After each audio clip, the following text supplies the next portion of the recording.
The Kansas City Chiefs are headed to the Super Bowl once again. At this point, it just feels like deja vu. This is now their 5th Super Bowl in the past 6 seasons. They're seeking their 4th Super Bowl win in the Mahomes and Andy Reid era. But specifically this time, they have a chance to be the first team in the Super Bowl era to complete a three-peat.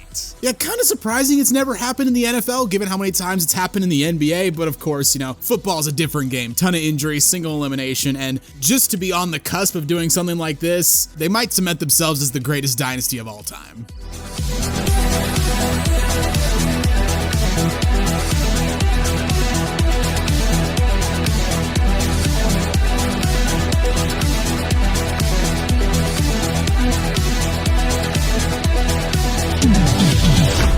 Before we start talking about the Chiefs' possible three-peat, please give the video a like, subscribe to the channel, and hit the notification bell so you never miss out on any new videos. So like we said in the intro, there's never been a three-peat in NFL history. 3 different teams have done it in the NBA. You had the Celtics in the 60s, winning 8 straight titles. Almost did a three-peat squared. Exactly, almost won 9 in a row. Before that, Minneapolis Lakers, they had a three-peat in the 50s. Bulls did it twice with Jordan, and then most recently it was Shaq and Kobe in the 2000s. Looking at other North American sports leagues, it's happened before in basically all of them, just not really recently. You have the MLB where the Yankees and A's have done it. Yankees did it 3 different times, most recently from 98 to 2000, and then the A's did it in the 70s. In the NHL, 3 teams have accomplished it there. You have the Leafs, the Canadians, and the Islanders, but again, just not really recently. Last time, it was the Islanders who won 4 straight from 80 to 83. Soccer's a different story. Like, it hasn't happened in MLS, but over in Europe, this shit happens all the time. Happens so regularly. Bayern Munich winning the Bundesliga 11 straight times. City's not going to win the Premier League this year, but they're coming off a 4-peat. Happens all the time. Like, Europeans, say what you want about American sports culture. At least we got a little bit of parity over here. The Portland Trailblazers theoretically have a chance to win a title at some point in our lives. Back to American football, though. Before we talk about the Chiefs dynasty and like their lead up to the Super Bowl, let's talk about the other teams that had the chance to do this, but just couldn't quite get it done. The first attempt would be the very start of the Super Bowl era. The Packers take home the first 2 Super Bowls. They win in 66 against the Chiefs, and then they knock off the Raiders in 67. But legendary coach Vince Lombardi, he resigns. Packers go 6-7-1 the next season. Bart Starr was dealing with injuries. And just a classic like early NFL moment, they were struggling with their kicking game, so their right guard was taking kicks for them. You know that guy's like a tax accountant too, so he's got to be a right guard, a kicker, and he's got to do some taxes for some clients on the weekdays, right? It's important to know that the Packers did win the NFL championship prior to the NFL AFL merger, so they did win 3 straight championships. But that's not the question. We're asking if they won 3 straight Super Bowls, so that's just I don't really care about that NFL championship. Might as well be the Puppy Bowl. Exactly. Like, we won Super Bowls here. That's all we care about. Next team to have a shot at it was the Dolphins in the early 70s. They had their perfect season in 1972, still the only perfect season in NFL history. Thank you, Eli. They did repeat in 1973, and in 74 they had a pretty good team. They went 11-3, won the AFC East, but in the divisional round they fell to John Madden and the Raiders. Yes, all you youngsters might not know, the Madden franchise was actually named after a guy at one point, a famous football coach. Yeah, the game went down to the wire, but Clarence Davis catches a touchdown pass with 26 seconds left. Raiders win by 2. Wouldn't take long before another team had a shot, though. The Steelers won 4 Super Bowls in 6 seasons during the late 70s, but just weren't able to win 3 in a row. In 74 and 75, they won behind legends like Terry Bradshaw, Mean Joe Green, Mel Blount, Jack Ham, Franco Harris. They had a slow start in 1976, but to end the season, they were absolutely dominant. They win their final 9 games, and during that stretch, they gave up a total of 28 points. And that's an average of 3.1 points a night. Yeah, that's classic like mid-1970s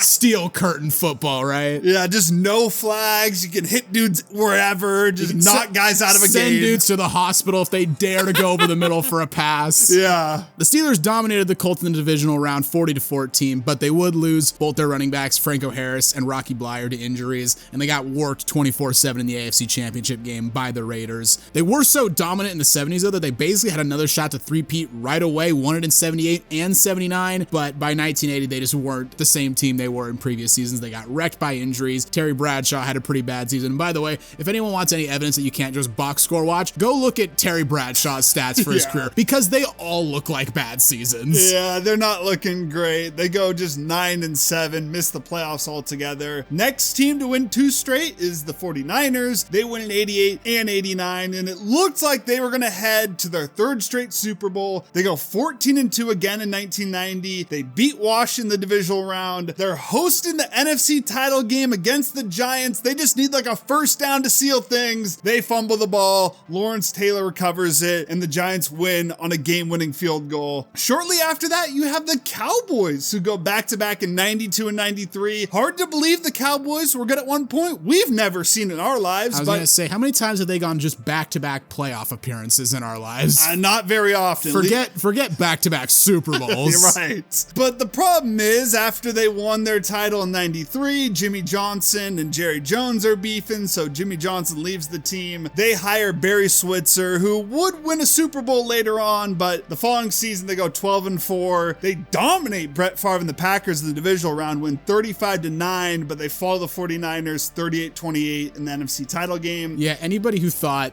Jerry was going to hire Dion and let his coach be a bigger star than he was, he had that with Jimmy Johnson, who won him back-to-back Super Bowls. And he said, "F out of here." Yeah, ran him out the building. Because I have to be the star. So dumb. Fast forward to 97, the Broncos would win their first Super Bowl behind legends like John Elway, Terrell Davis, and Shannon Sharp. They win it again in 98, but after that, John Elway retires, rides off into the sunset as a Super Bowl champion. The next season, Terrell Davis tears his ACL. The Broncos just go 6-10, so they didn't really get a fair shot at it. And that brings us to the Patriots dynasty. And you were saying for some reason you thought they actually already did three-peat in the early 2000s. It was actually just 3 and 4 years, so not too shabby, but still not that elusive three-peat. Yeah, for some reason it just felt like they did. I don't know why, but yeah, couldn't quite get it done. They win their first Super Bowl in 2001, go back-to-back in 03 and 04, but key injuries to the defense prevented that from happening in 2005. Still make the playoffs. They go 10-6, win the AFC East, put a beat down on Jacksonville 28-3 in the wild card round, but they fall to Denver in the divisional round. And they did make it 3 straight times from 2016 to 18, but they lost that middle one to the Eagles. So. Thank you, Nick Foles. Yeah, exactly right. So now the Chiefs have their shot against the Eagles. You might have noticed out of all these teams, none of them made the Super Bowl for their three-peat attempt. All of them were at best stopped in the conference title game. We're not going to give our picks because we have a Super Bowl preview coming, so you'll have to hold out for that video. But when it comes to the Chiefs these days, like, they just always find a way to win. Like, whether you think it's the refs helping them out, and they got some pretty favorable calls this season, some voodoo magic, or it's just Andy Reid and Mahomes. I think it's the voodoo magic. Yeah, probably. I think it's dark magic at this point. Like, it has to be. What are they, like, their last 16 one-score games? I think so. Like, that goes beyond, like, preparation, luck. What I know the old phrase is like, oh, fortune favors the prepared. No, they've put like a curse on the league or something. I mean, this dude Patrick Mahomes, though, like, never makes a mistake at the end of games. That's part of the curse. Yeah. Spags just is always cooking up blitzes. You have Chris Jones, just an absolute game record. Like, they've done such a good job at adapting, because at first they were this dominant offense. It was Tyreek Hill. You give him the football, it's a speed race. He's gonna win it. You have Travis Kelce, one of the best tight ends ever, maybe the best tight end ever. And then you have Mahomes with Andy Reid as this offensive mastermind. But then after Tyreek Hill leaves, Kelce's not quite the same player. Now they're a dominant defense, and somehow, no matter what happens, they find a way to win. Like, Tyreek Hill leaves, still win. L'Jarius Sneed leaves last season. He was huge for them last year. Really doesn't matter. Rashee Rice, barely even remember him. He tore his ACL, out for the entire season after week 4. They're like, let's bring in Juju, old DeAndre Hopkins, and rookie Xavier Worthy out of Texas. Yeah, and then Kareem Hunt. We'll bring him back. Yeah, and exactly. He's just going to rush for more touchdowns. And they just feel inevitable. Like, Eagles have also been super good. We're not giving our picks, but I don't know. Somehow they just always find ways to win. So what do you guys think? Will the Chiefs be the first team in NFL history to capture the three-peat? Let us know in the comments below. If you enjoyed the video, please consider giving a like, and hey, while you're here, check out some of our other content as well. And don't forget to subscribe to Synthetic Sports.